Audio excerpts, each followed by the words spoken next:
Hi everyone, my name is Mrs. Ortega and I'm here to teach you a holiday craft. I want to give a shout out to an old student who gave me this idea. Paulina made this beautiful jar for me as an end of the year gift one year, and it can act as a flower vase.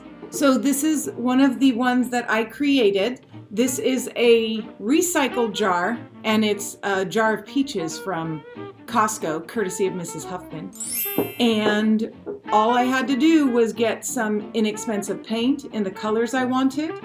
You can get these from the 99-cent store. Walmart actually sells them sometimes for 79 cents. You need a foam brush.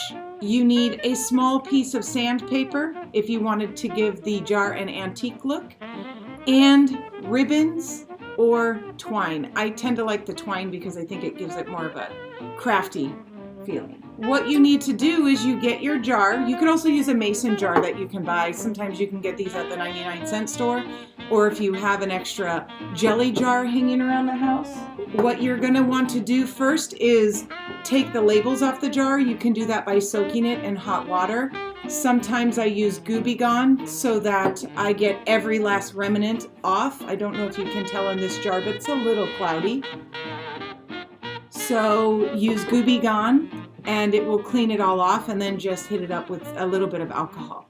So we're back, and I just did a quick change. I didn't have the jar I wanted. This is just a jelly jar from an old jelly that I got from the store. But again, all you need to do is paint it. Make sure you start at the top of your jar and paint all the way down to the bottom. You don't have to paint the bottom.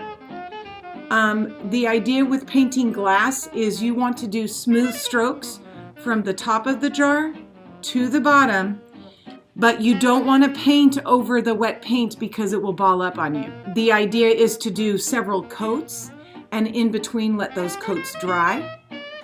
So paint all around the jar, and when you're finished, just let that dry, and then go back through and do another coat.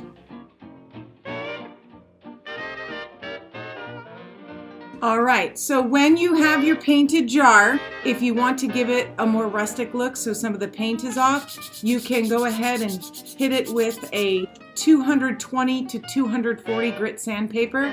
Take little chunks of it off like that, and then it will look very antiqued. And it works really well on mason-like jars that have the words on it, and you can really make that word come through on it.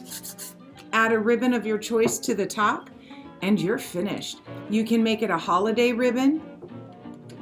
You can make it I'll show you very close what that looks like. It really just changes up the whole look of the jar. You can switch up the ribbon. If you don't glue it on, you can switch it up during holiday season. So one painted jar, 5 different kinds of ribbons.